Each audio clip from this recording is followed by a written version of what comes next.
Everyone. Unit 1 हमारी complete हो चुकी है, तो अब हम यूनिट 2 स्टार्ट करने जा रहे हैं। यूनिट 2 है बेसिक कॉन्सेप्ट। तो जल्दी चलते हैं अपने सिलेबस पे और देखते हैं क्या क्या चीजें हैं, क्या क्या हमको पढ़ना है, फिर चलेंगे नोट्स पे और तैयार करेंगे। तो लेके चलता हूँ आपको अपने नोट्स पे। ये आ गए हम पहले सिलेबस पे, और सिलेबस में हम basic concept social structure unit 2 social structure आज हम कवर करने वाले हैं। तो जल्दी चलते हैं नोट्स पे। ये रहे नोट्स पे unit 2 basic structure social structure, society, social organisation, community, association, norms and values, ये हम कवर करेंगे। तो सबसे पहले देखते हैं इंट्रोडक्शन क्या है। पहले हम बेसिकली समझते हैं क्या है सोशल स्ट्रक्चर। सोशल स्ट्रक्चर असल में है क्या। देखिए, सोशल स्ट्रक्चर एक बीकर है जिसमें हमारे सोशल इंस्टीट्यूशंस आते हैं, नॉर्म्स और वैल्यूज। मतलब नॉर्म्स एंड वैल्यूज अभी इसी यूनिट में है, आगे वो भी हम समझेंगे, पर पहले समझते हैं सोशल स्ट्रक्चर क्या है। सोशल स्ट्रक्चर स्ट्रक्चरल फंक्शनलिस्ट लोगों का ये मतलब उनके में ज्यादा यूज होता है सोशल स्ट्रक्चर। पर सोशल स्ट्रक्चर जो है, कुछ थिंकर्स बोलते हैं, वो बोलते हैं कि इंडिविजुअल टू इंडिविजुअल जो इंटरेक्शन हुआ, जो रिलेशनशिप बना, उसको अगर खूब सारे इंडिविजुअल मिल जाए और खूब सारे इंडिविजुअल आपस में जो रिलेशन बनाएं, उनको बोल देंगे सोशल स्ट्रक्चर। लेकिन कुछ साइंटिस्ट फिर डिफर भी करते हैं कि अगर इंडिविजुअल टू इंडिविजुअल देखने लगे तो सोशल स्ट्रक्चर हम पढ़ चुके हैं, और फिर सोसाइटी और सोशल स्ट्रक्चर में क्या डिफरेंस रह जाएगा, ये भी बात है। तो जो एक्सेप्टेड मीनिंग है सोशल स्ट्रक्चर का, वो है कि सोशल स्ट्रक्चर इज मतलब अगर हम ऐसे समझे लेवन में, तो अगर हम सोशल इंस्टीट्यूशंस प्लस नॉर्म्स और प्लस वैल्यूज, सोशल इंस्टीट्यूशंस मतलब क्या होते हैं, जैसे फैमिली, रिलीजन, एजुकेशन, और इनके भी और सब टाइप्स, फैमिली के, रिलीजन के, खूब सारे रिलीजन, हिंदुइज्म, इस्लामिज्म, जुडाइज्म, कन्फ्यूजियम, बहुत सारे हैं, ये इनके सब टाइप है। तो इन सबको अगर हम मिला लें, ये सब marriage is a social institution, education is a social institution, health is a social, political, economic, तो ये सारे जो सोशल इंस्टीट्यूशन है, इनको मिला के प्लस इनके नॉर्म्स प्लस इनके वैल्यूज, तो अगर हम इन तीनों को एक साथ देखें, मतलब social institution plus norm plus values, अगर इन तीनों को हम एक साथ देखें तो बनता है सोशल स्ट्रक्चर। सोशल स्ट्रक्चर कैसे बना, सोशल इंस्टीट्यूशन, नॉर्म्स और वैल्यूज, इन तीनों को आपस में ऐड किया, इक्वल टू, ऐसे दिखेंगे, social institution plus norm plus values equal to social structure. अब सोशल इंस्टीट्यूशंस के भी खूब सारे टाइप आगे है, नॉर्म्स एंड वैल्यूज अभी हम इसी में पढ़ने वाले हैं, यूनिट 2 में आज ही पढ़ेंगे बस, शायद दूसरे वीडियो में। अब इसके बाद ये हो गई मोटा मोटा समझना कि क्या होता है सोशल स्ट्रक्चर। अब हम चलते हैं अपने नोट्स पर, देखते हैं उसमें क्या लिखा है। ये है सिमिलरली वी कैन, ये बहुत सारी चीजें ये आपको पढ़नी है। जो हाईलाइटेड पॉइंट है वो मैं पढ़ के बता दूंगा, बाकी नोट्स आपको मिल जाएंगे टेलीग्राम पे, आप वहां से पढ़ लेंगे। तो देखते हैं, ये it has generally been understood by the structure functionalist school of thought as a network of permanent and enduring aspect of social relation. These relationships are distinguished from individual relationships. मतलब जो सोशल स्ट्रक्चर है, या इसकी definition या इनका introduction कैसा है कि ये जनरली किसके लिए अंडरस्टैंड किया जाता है, ये स्ट्रक्चर फंक्शनलिस्ट लोगों, इस structural functionalist school of thoughts के लिए ज्यादा इंपॉर्टेंट है। क्यों? देखिए, स्ट्रक्चरल फंक्शन, स्ट्रक्चर मतलब ये हर चीज को एक स्ट्रक्चर से देखेंगे, और फंक्शनलिस्ट मतलब ये हर चीज के फंक्शंस बताएंगे, मतलब इनके लिए पॉवर्टी का भी फंक्शंस है। अगर गरीबी है तो गरीबी भी कुछ काम कर रही है, सोसाइटी में अगर गरीबी है तो गरीबी कुछ काम कर रही है, लोगों को मोटिवेट कर रही है कि तुम अब गरीब मत रहो, ये कुछ इस डायरेक्शन में सोचते हैं। तो सोशल स्ट्रक्चर जो है वो structural functionalist school of thought के लिए ज्यादा इंपॉर्टेंट है। ये उन्होंने इसको ज्यादा सही से समझा है, या सही से नहीं, सही से सब समझते हैं, ये उनके लिए बहुत ज्यादा इंपॉर्टेंट है, ये इनके लिए ज्यादा इंपॉर्टेंट हो जाता है। अब ये क्या बोलते हैं, thought as a network of permanent and enduring aspects of social relationships. Network of permanent मतलब सोशल स्ट्रक्चर जो है वो परमानेंट इन नेचर है, और मतलब लोगों पे डिपेंड नहीं कर रहा है। जो सोशल स्ट्रक्चर है वो परमानेंट इन नेचर है, लोगों पे डिपेंड नहीं कर रहा है। These relationships are distinguished from individual, और ये इंडिविजुअल पे डिपेंडेंट भी नहीं है, मतलब एक्सटर्नल टू इंडिविजुअल। अभी हम डुर्खीम में देखेंगे कि स्ट्रक्चरल फंक्शनलिस्ट में डुर्खीम आ जाएंगे, हर्बर्ट स्पेंसर आ जाएंगे, और काफी लोग हैं। अब आगे मर्टन, टेलकर, पार्सन, ये सब भी हैं। अब आगे पढ़ते हैं, आगे क्या हाइलाइटेड पोर्शन है। अच्छा, आपको नोट्स में पूरा पढ़ना है, मैं हाइलाइटेड पॉइंट इसलिए बोला हूं क्योंकि ये ज्यादा जरूरी है। बाकी जो हाइलाइटेड नहीं हुआ है वो है थोड़े बहुत एग्जाम्पल और थोड़े बहुत थोड़े एग्जाम्पल हो गए वो, और थोड़े ऊपर नीचे की चीजें कि हाँ आप जैसे पूरी भूमिका बांध के चलोगे तो पूरा समझ में आएगा, लेकिन आप ऐसे भी समझ सकते हो। अच्छा, सोशल स्ट्रक्चर में आगे देखते हैं। Generally in North America the cultural aspects of social structure is given more emphasis. Britain sociologist like Radcliffe Brown and his followers gave more emphasis to the rational aspects of social relationship. In France, the concept is understood in terms of model discussed by Claude Lévi-Strauss. इसको हमने पढ़ा। अच्छा, जो north American thinkers हैं उनके लिए जो social structure का कल्चरल एस्पेक्ट्स ज्यादा इंपॉर्टेंट था। जो ब्रिटिश हैं जैसे रेडक्लिफ ब्राउन सोशल स्ट्रक्चर में इतनी बार आएंगे कि हम लोग ब्राउन तो पहले से हैं और ब्राउन हो जाएंगे, बहुत ज्यादा टैन कर देंगे, बहुत हैं। सो रेडक्लिफ ब्राउन बहुत स्टडी करिए सोशल स्ट्रक्चर में, अभी आगे पढ़ते पढ़ते पागल हो जाएंगे हम लोग। रेडक्लिफ ब्राउन हर जगह आएंगे। तो इसमें इन्होंने क्या बोला, रैशनल एक्सपेक्ट मतलब थिंकिंग, लॉजिक, कॉज, इफेक्ट, इन सब पे ज्यादा ध्यान दिया। और जो फ्रांस में क्या बोला, the concept is understood in terms of models. जो क्लाउडी लेवी-स्ट्रॉस हैं ये बोलते हैं कि सोशल स्ट्रक्चर कुछ नहीं है, फालतू की बात है, ये केवल एक मॉडल है। और जब मैं यहाँ मॉडल बोल रहा हूं तो मेरा मतलब उस मॉडल से नहीं है, बहुत ध्यान से समझे, ये वो मॉडल नहीं है। ये मॉडल मतलब जैसे हम कोई जैसे मान लो कानपुर में या किसी और स्टेट में या किसी और डिस्ट्रिक्ट में मेट्रो बननी है, तो मेट्रो बनेगी तो उसका पहले एक मॉडल होगा। अब जैसा मॉडल में है जरूरी नहीं है कि सेम वैसी ही मेट्रो बन जाए। बीच में पता लगा कोई रिलीजियस प्लेस आ गई तो हमें मेट्रो घुमानी पड़ेगी, या पता लगा कोई हॉस्पिटल है, कोई जमीन ही नहीं दे रहा है, अपने ऐसे रोड निकालनी थी लेकिन एक पॉलिटिशियन आ गए, पॉलिटिशियन बोले नहीं मेरे घर के बगल से मेट्रो निकालो, वहां से नहीं निकालेंगे। तो ऐसा होता है। तो यहाँ पे क्या है, मॉडल तो है। तो क्लाउडी लेवी-स्ट्रॉस यही बोलते हैं कि जो सोशल स्ट्रक्चर है वो कॉन्सेप्ट कैसे अंडरस्टैंड करना चाहिए हमको एज अ मॉडल, कि हाँ सोशल स्ट्रक्चर ऐसी गाइडलाइन देता है, ये मॉडल है लेकिन रियलिटी नहीं है। ये क्लाउडी लेवी-स्ट्रॉस बोलते हैं। ब्रिटिश जो रेडक्लिफ ब्राउन तो अभी हम पढ़ेंगे तो उसको आगे देखते हैं। जो कल्चरल एस्पेक्ट्स है, cultural aspects of social structure मतलब कल्चर में क्या आ जाता है, कल्चर में उसके नॉर्म्स, वैल्यूज, उसके बिलीफ।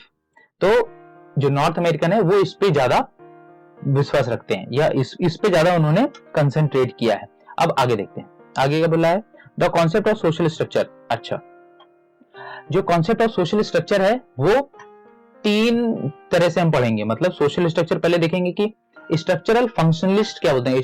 जब भी मैं स्ट्रक्चरल फंक्शनलिस्ट बोलूंगा तो आपको एज्यूम कर लेना है कि हर चीज का स्ट्रक्चर वो लोग बताएंगे और कोई भी चीज सोसाइटी में कैसे फंक्शन करती है, मतलब थोड़ा अच्छा बताएंगे। जैसे गरीबी है तो गरीबी ये काम कर रही है, जैसे फॉर एग्जांपल ये कुछ ऐसा बोलेंगे कि जब मैं स्ट्रक्चरल फंक्शनलिस्ट व्यू बोलूंगा तो स्ट्रक्चरल फंक्शनलिस्ट मतलब हर चीज है क्योंकि वो सोसाइटी को आगे बढ़ने में या सोसाइटी में कुछ काम करने के लिए ही रखी है।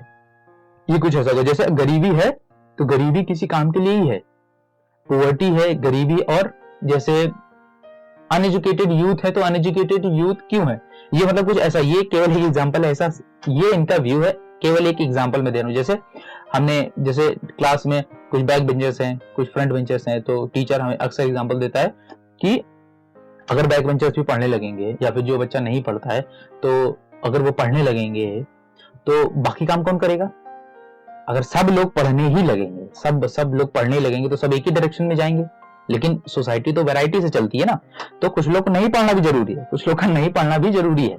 तो ये कुछ स्ट्रक्चर फंक्शनलिस्ट कुछ इस तरह से सोचेंगे, कुछ लोग का नहीं पढ़ना जरूरी है, कुछ लोग का पढ़ना भी जरूरी है।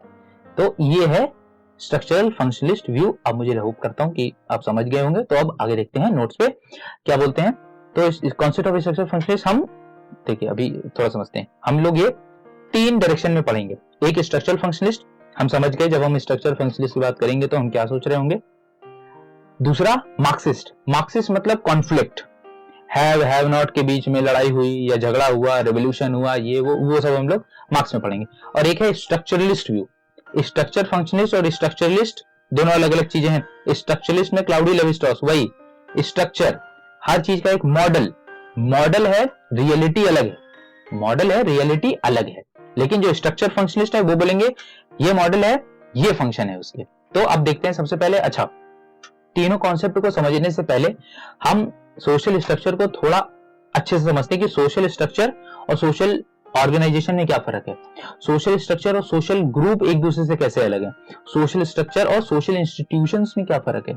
हमने अभी समझा कि सोशल स्ट्रक्चर थोड़ा बड़ा बीकर है, उस बीकर में सोशल इंस्टीट्यूशंस आता है, पर इसको हम देखते हैं नोट्स में भी काफी कुछ लिखा है, इसमें थिंकर्स भी हैं, तो चलते हैं जल्दी से नोट्स पे। ये आ गए हम नोट्स पे। देखिए इसमें लिखा है पहले कॉन्सेप्ट, हमने कौन कौन से व्यू पढ़ेंगे, हम स्ट्रक्चर फंक्शनलिस्ट पढ़ेंगे, स्ट्रक्चरलिस्ट पढ़ेंगे, मार्क्सिस्ट पढ़ेंगे, यही 3 main school of sociological thoughts हैं। लेकिन इसको पढ़ने से पहले सबसे पहले हम समझते हैं social structure and social organisation क्या है।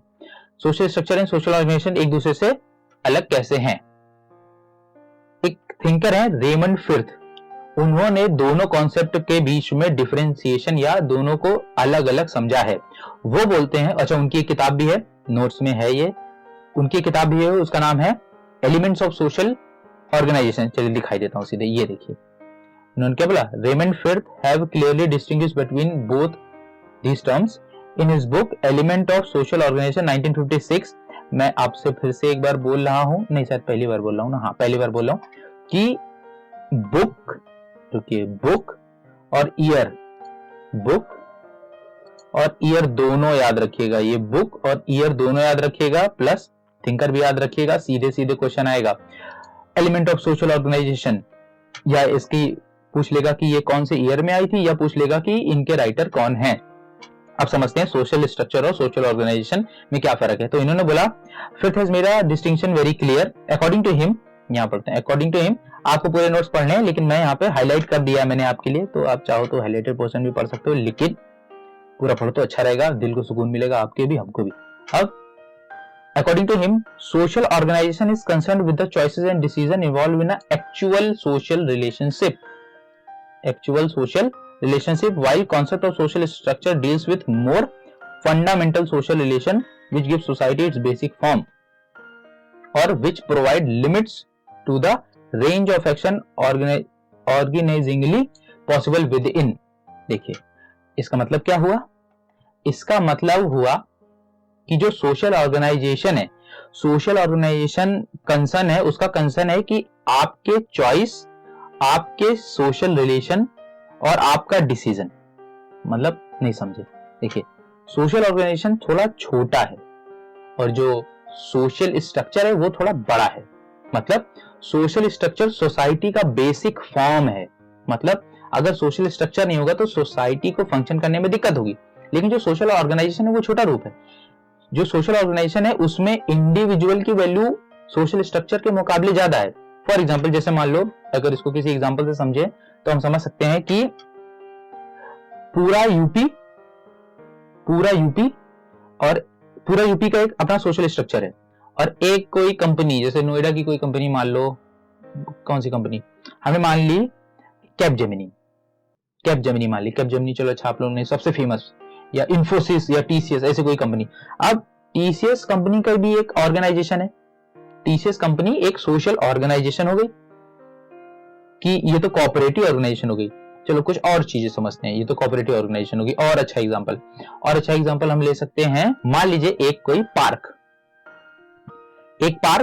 यूपी पूरा उत्तर प्रदेश, आप कोई भी स्टेट ले सकते हो, मैं यूपी ले रहा हूं क्योंकि यूपी रिलेटिवली थोड़ा बड़ा है ना, यूपी अपने आप में एक पूरा देश है, तो मतलब वेस्ट यूपी ईस्ट यूपी बहुत फर्क है। अब तो हमने लिया एक पूरा स्टेट यूपी। अब यूपी एक क्या है, सोशल स्ट्रक्चर है यूपी का अलग, उसमें सोशल स्ट्रक्चर मतलब उसके सोशल इंस्टीट्यूशंस हैं, यूपी में भी फैमिलियां हैं, यूपी में रिलीजन है, यूपी में भी एजुकेशन होती है, सब जगह है। तो ये है सोशल स्ट्रक्चर। और सोशल ऑर्गेनाइजेशन क्या है, एक पार्क, यूपी का कोई भी एक पार्क ले लिया। अब जो सोशल ऑर्गेनाइजेशन है इसमें इंडिविजुअल की वैल्यू ज्यादा है, लेकिन जो सोशल स्ट्रक्चर है इसमें इंडिविजुअल की वैल्यू रिलेटिवली कम है, क्योंकि आप इतने बड़े पैमाने पे एक इंडिविजुअल इफेक्ट नहीं कर सकता, लेकिन हाँ एक पार्क या एक किसी छोटी सोशल ऑर्गेनाइजेशन में कर सकता है। तो ये रेमंड फिर्थ ने बोला। और इसके बाद क्या बोला उन्होंने, एक पॉइंट और दिया है, तो चलिए नोट्स पे सीधे चलते हैं। उन्होंने बोला फिर्थ says that in the aspect of structure the continuity principle of society is found, while the aspects of organization it is to be found the variation and change principle। मतलब जो सोशल ऑर्गेनाइजेशन है इसमें change हो सकता है, इसमें variation आ सकता है, लेकिन जो सोशल स्ट्रक्चर है इसमें कॉन्टिन्यूटी बनी रहती है काफी लंबे टाइम तक। सोशल स्ट्रक्चर में चेंज लाना आसान काम नहीं है। तो ये हो गया सोशल स्ट्रक्चर और सोशल ऑर्गेनाइजेशन में डिफरेंस। अब हम समझते हैं सोशल स्ट्रक्चर और सोशल ग्रुप में, सोशल स्ट्रक्चर और इवांस पिकार्ड, हम केवल इवांस पिकार्ड बोलेंगे। अच्छा, सोशल स्ट्रक्चर और सोशल ग्रुप में क्या किन्होंने डिफरेंस बताया? इवान पिकार्ड ने डिफरेंस बताया। इन्होंने क्या बोला है? ये थोड़ा रेडक्लिफ ब्राउन के एंटी हैं। जल्दी समझते हैं, ये थोड़ा रेडक्लिफ ब्राउन के एंटी हैं। एंटी मतलब उनसे थोड़ा अपोजिट है। हम सोशल स्ट्रक्चर और सोशल ग्रुप में देखेंगे भी ये। इन्होंने बोला कि अगर हमको सोशल स्ट्रक्चर समझना है, रेडक्लिफ ब्राउन देखो आगे ब्राउन, अभी ब्राउन बहुत ब्राउन होगा, सब ब्राउन ब्रेड हो जाएगा। ये देख, जो रेडक्लिफ ब्राउन है उन्होंने बोला कि अगर हमें सोशल स्ट्रक्चर को समझना है तो हमको इंडिविजुअल टू इंडिविजुअल समझना पड़ेगा। मतलब हम सीधे पर्सन टू पर्सन पे जाएंगे। हमारी बेसिक यूनिट क्या है? लोग। फिर हम लोगों से ऊपर उठते हुए देखेंगे कि हाँ सोशल स्ट्रक्चर कैसा है। इवान पिकार्ड ने बोला कि नहीं भैया, ऐसा हो ही नहीं सकता। अगर हम इंडिविजुअल टू इंडिविजुअल गए तो सोशल स्ट्रक्चर को समझना बहुत मुश्किल है। इन्होंने बोला हमको सीधे फैमिली से शुरू करना चाहिए। हमको एक सोशल इंस्टीट्यूशन से समझना चाहिए कि सोशल स्ट्रक्चर कैसा है। अब सोशल इंस्टीट्यूशन क्या थे? फैमिली। 5 प्राइमरी सोशल इंस्टीट्यूशन है, बाकी सब सेकेंडरी सोशल इंस्टीट्यूशन है। हम 5 याद रखेंगे, पिछले वाली वीडियो में मैं बता चुका हूं। Family, education, politics, economics, religion. Family, education, politics, economics and religion, ये 5 सोशल इंस्टीट्यूशन है। तो इवान पिकार्ड ने बोला नहीं, हम एकदम इंडिविजुअल टू इंडिविजुअल नहीं जा सकते, हमें सोशल इंस्टीट्यूशंस को ही एक यूनिट, एक बेसिक यूनिट देख के चलना पड़ेगा, इसके नीचे नहीं। अब एक एग्जांपल से समझते हैं, जल्दी समझ में आएगा। मतलब जैसे मान लीजिए अगर हम कोई चीज फिजिक्स में पढ़ते हैं, तो अब फिजिक्स में अगर हम कोई चीज पढ़ेंगे तो हम सबसे नीचे किस में जा सकते हैं? सबसे नीचे अगर गए, जैसे मान लीजिए एटम के अंदर गए इलेक्ट्रॉन, प्रोटॉन, न्यूट्रॉन। अच्छा, इलेक्ट्रॉन, प्रोटॉन, न्यूट्रॉन के भी सब पार्ट हमको पता है, लेकिन हम इलेक्ट्रॉन, प्रोटॉन, न्यूट्रॉन के नीचे नहीं जाते। फॉर एग्जाम्पल अगर हम सोल्यूशन या फिर केमिस्ट्री में, जैसे मान लीजिए कोई, जैसे पानी, ये बोतल पानी की ही है, लग नहीं रही होगी लेकिन पानी की है। अब जैसे इसमें पानी है तो ये पानी में हम एटम्स तक जाएंगे कि पानी है, पानी के एटम्स है, एटम्स के अंदर नहीं जाएंगे क्योंकि हमको उससे लेना देना नहीं है। अगर हम एटम्स तक गए तो शायद हम पानी की प्रॉपर्टीज को अच्छे से समझ नहीं पाएंगे कि पानी को गर्म किया तो हम क्या बोलते हैं? अगर पानी को गर्म किया तो हम बोलते हैं एटम्स उड़ गए। हम अगर ये बोलेंगे इलेक्ट्रॉन अलग उड़ा, प्रोटॉन अलग उड़ा, न्यूट्रॉन का उड़ा ही नहीं, न्यूट्रॉन न्यूट्रल रह गया, तो इतना अंदर नहीं जाएंगे, हम बोलेंगे सीधे एटम उड़ गया। तो इवान पिकार्ड ने ये बोला कि इंडिविजुअल टू इंडिविजुअल लेके अगर हम सोशल स्ट्रक्चर समझने लगे तब तो काम हो गया, जिंदगी में नहीं समझ पाएंगे। इवान पिकार्ड ने बोला कि नहीं रेडक्लिफ ब्राउन, हम थोड़ा सा तुमसे डिफर करते हैं। स्ट्रक्चर फंक्शनलिज्म ये वही है, स्ट्रक्चर फंक्शनलिस्ट ही है ये। अब इन्होंने बोला, मतलब स्ट्रक्चर फंक्शनलिस्ट और फंक्शनलिज्म, स्ट्रक्चर फंक्शनलिस्ट और स्ट्रक्चरलिज्म में इन्होंने बहुत बड़ा डिस्टिंग्विश किया था। सोशल एंथ्रोपोलॉजी में जब ये पढ़ रहे थे कि social anthropology studies of societies जब ये कर रहे थे तो इन्होंने बहुत मेजर डिफरेंस बताया था स्ट्रक्चर फंक्शनलिज्म और स्ट्रक्चरलिज्म में। अब आगे समझते हैं। तो इवान पिकार्ड ने क्या बोला कि नहीं, हमको बेसिक यूनिट रखनी पड़ेगी एक सोशल इंस्टीट्यूशन, उसके नीचे अगर हम गए तो चीजें मैनेजेबल नहीं रहेंगी, ऑब्जेक्टिविटी नहीं आ पाएगी, और जब ऑब्जेक्टिविटी नहीं आ पाएगी तो कोई भी थ्योरी किसी काम की नहीं है। अच्छा, चलते चलते हैं नोट्स पे। इन्होंने यही बोला है, आप ध्यान से समझ लेंगे। देखिए इन्होंने क्या बोला, his theory of social structure arose as a reaction to Radcliffe Brown understanding of social structure. In fact, it was Ivan Picard who first brought about the shift from pure structure functionalism to structuralism. अच्छा, in his definition, ये important है। His definition of social structure differs from Radcliffe Brown in a sense that he is not concerned with the social behavior of person to person. मतलब Evans Pritchard person to person behaviour से कोई concern नहीं रखते थे। अच्छा, आगे क्या बोले? Thus Ivan Picard concept of social structure has a family, ये जो बोले thus Ivan Picard's conception of social structure has a family or the homestead as in the case of newer society as its basic unit. इसको याद रखेंगे, family as a basic unit rather than individual. हमें individual को नहीं समझना है, हमें सीधे बेसिक यूनिट रखनी है फैमिली को। तो बस अब देखते हैं आगे, social structure and the concept of social role. Social structure और सोशल रोल क्या एक दूसरे से डिफर करते हैं? हाँ, सोशल रोल अलग चीज है, सोशल स्ट्रक्चर अलग चीज है। अच्छा, ये थिंकर्स याद रखेंगे। फ्रीडिगन, एन अमेरिकन एंथ्रोपोलॉजिस्ट। फ्रीडिगन, हाँ याद है। फ्रीडिगन ने क्या किया? फ्रीडिगन ने describe the component of unit of social structure all around the interpersonal relations. ये इंपॉर्टेंट है, ये important. Became part of social structure in form of status position occupied by individual. इन्होंने बोला सोशल स्ट्रक्चर कैसे बनता है? सोशल स्ट्रक्चर इंडिविजुअल की social position से बनता है। मतलब हर एक लोग की सोसाइटी में अलग अलग पोजीशन है, कोई मैनेजर है, कोई वर्कर है, कोई फार्मर है, तो इससे सोशल स्ट्रक्चर बनता है। अब इन्होंने आगे क्या बोला? आगे बोला he was not only one who has defined the social structure in terms of social status and position occupied by individual in society। मतलब जो फ्रीडिगन है ये अकेले नहीं है जिन्होंने सोशल रोल से सोशल स्ट्रक्चर को समझाने की कोशिश करी है। नेडल इन हिज बुक, फिर से बुक आ गई, थिंकर आ गए, मतलब इंपॉर्टेंट है। सीधे सीधे क्वेश्चन आएगा या आपको ऐसे मैचिंग देगा कि यहाँ पे 4 राइटर, यहाँ पे 4 बुकें, चलो तलवारबाजी करो। तलवारबाजी मतलब ऐसे मिलाओ एक दूसरे से, कौन ज्यादा ठीक है। अब Nadal in his book the theory of social structure 1969 he too has defined the social structure in terms of role played by। इन्होंने सोशल स्ट्रक्चर को कैसे डिफाइन किया? In terms of role played by individual actor in society and their consequence social status. मतलब इन्होंने भी, कौन?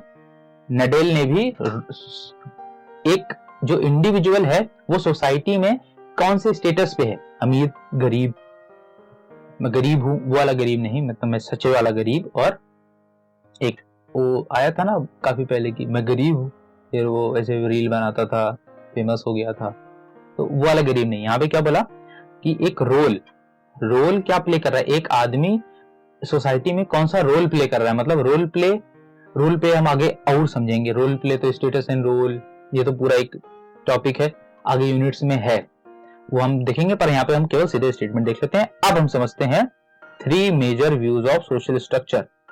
अब हम उस लायक हो गए, कुछ मिला के ऐसा कि हम अब उस लायक हो गए कि हाँ हम समझ पाएंगे कि स्ट्रक्चरल फंक्शनलिस्ट किस हिसाब से बोलते हैं, मार्क्सिस्ट और स्ट्रक्चरलिस्ट किस हिसाब से सोशल स्ट्रक्चर को समझते हैं।